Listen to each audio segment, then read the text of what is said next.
Assalamualaikum warahmatullahi wabarakatuh, sahabat YouTube dimanapun Anda berada. Kini kembali dengan Fatur Rahman, Fatur NTT.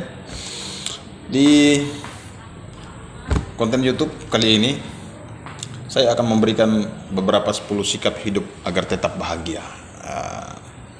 Oleh karena itu, mungkin ada yang sudah bahagia, tapi karena utang berlebihan tidak bahagia. Mungkin ada yang sampai dengan detik ini belum merasakan kebahagiaan itu sendiri.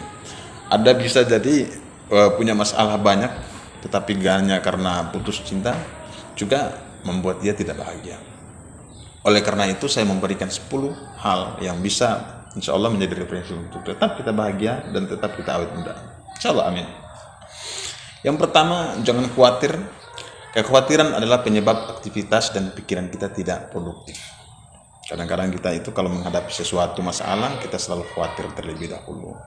Khawatir, inilah jangan sampai ini gagal, ini dan lain-lain segala macam. Kekhawatiran yang berlebihan itu membuat kita tidak bahagia. Yang kedua adalah jangan membiarkan ketakutan-ketakutan yang tak beralasan itu menguasai hidupmu. Kenapa demikian? Kebanyakan orang itu sesuatu yang kita takutkan itu. Kadang kita tidur, mimpi buruk, kita bangun, lalu kemudian kita berpikir begini, besok kayaknya terjadi kiamat. Dan menanti 2 hari, 3 hari, tak jadi kiamat-kiamat. Atau kita tidur mimpi buruk, kita tenggelam segala macam dan lain-lain. Bahkan kita berpikir bahwa besok terjadi, lusa terjadi, akhirnya membuat kita tidak rasa bahagia dan tidak rasa nyaman, dan pikiran kita terganggu dan hati pun kita akan terganggu. Sehingga jangan biarkan ketakutan-ketakutan yang berlebihan itu, yang tak beralasan itu menguasai hidupmu. Kalau jalan malam takut ada setan dan lain-lain, ini berbahaya ini.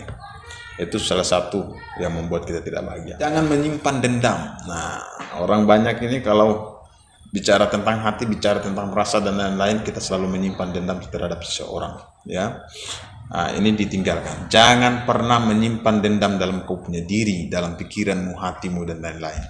Kalaupun ada masalah, selesaikan masalah itu segeranya. Kemudian yang kedua, bertindak dewasa. Jangan seperti anak-anak ketika ada masalah, simpan dendam sampai bertahun-tahun, berbulan-bulan dan lain-lain. Hal inilah yang paling besar dan paling menyita energi kita dalam hidup kita, sehingga kita tidak fokus pada hal-hal lain, tetapi kita hanya fokus pada masalah yang tidak pernah habisnya. Yang keempat adalah selesaikan setiap masalah satu persatu, ya, satu persatu. Hanya inilah cara menangani setiap persoalan satu demi satu. Jadi kalau ada masalah, 5 masalah, jangan selesaikan semua, ya. Pikiran tidak kuat, hati tidak bisa terkontrol, akan membuat kita menjadi stres. Oleh karena itu, selesaikan masalah itu satu persatu. Selesaikan satu, selesai satu, selesai satu. Upayakan dilakukan secara terus menerus. Kalau punya masalah banyak, selesaikan. Semua masalah tak perlu dibawa tidur, ya, tak perlu dibawa. Hal tersebut buruk dan tidak sehat biasanya, tidur dengan nyaman. Karena kalau masalah tidak diselesaikan dengan segera, malam tidak akan nyaman dan kita akan terbawa sampai pada hal-hal yang bersifat pada imajinasi dan lain-lain. Dan selanjutnya 6 adalah jangan mencampuri masalah urusan orang lain. Nah, mereka memiliki cara sendiri untuk menangani setiap masalahnya, sehingga jangan jangan mengurusi dan jangan kepo kalau tidak diminta untuk membantu. Kalau dicurhat, silakan memberikan pandangan-pandangan atau solusi-solusi yang baik. Jangan memberikan suatu masalah tanpa masalah. Jadi menyelesaikan masalah tanpa masalah, seperti pegadaian. Di poin ketujuh adalah jangan hidup pada masa lalu, ya. Jangan hidup pada masa lalu. Nikmatilah masa lalu sebagai kenangan. Ya, nikmati masa lalu sebagai kenangan, namun jangan tergantung padanya. Konsentrasikan hidupmu pada kejadian hari ini, saat ini, ya. Dan Anda bahagia sekarang, bukan hanya pada masa lalu, ya. Karena hidup tidak kembali, tapi hidup perlu maju.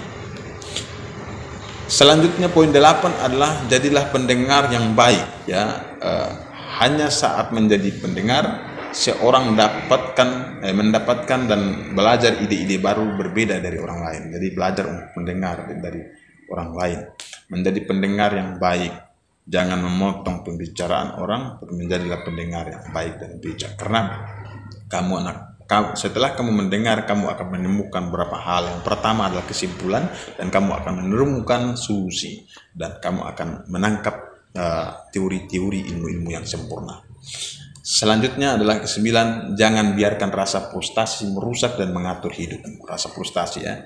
Kasihanilah dirimu lebih dari segalanya. Aktifkanlah dengan kegiatan-kegiatan positif. Jangan sampai stresmu itu menguasai dirimu. Lakukan hal-hal positif dalam kehidupanmu. Bergaul dengan orang-orang. Jangan biarkan dirimu dalam kesendirian. Selanjutnya yang terakhir adalah hitunglah rahmatmu. Jangan pernah melupakan rahmat yang diterima, sekecil apapun itu. Semakin banyak rahmat kecil yang kita kumpulkan akan semakin berarti bagi hidupmu. Hitunglah rahmatmu itu. Allah berikan rahmat kepadamu, itu perlu kau nikmati. Pertama, yang rahmat yang kau miliki. Hidung sempurna, mata 2, telinga 2, tidak ada yang pincang, kaki sempurna dan layak bernapas dengan normal. Ada yang tidak bernapas dengan normal, ada yang tidak memiliki mata dengan sempurna. Tetapi semua itu harus disyukuri. Kalau kita tidak mensyukuri, maka kita kufur. Nah, itu tadi. Oleh karena itu, ini beberapa poin hal, 10 poin ini mudah-mudahan kita coba untuk melakukannya. Insya Allah kita akan hidup bahagia dalam sehari-hari kita. Oke, baik sahabat YouTube dimanapun Anda berada, sampai jumpa di segmen berikutnya. Assalamualaikum warahmatullahi wabarakatuh. Jangan lupa like, comment, share, and subscribe.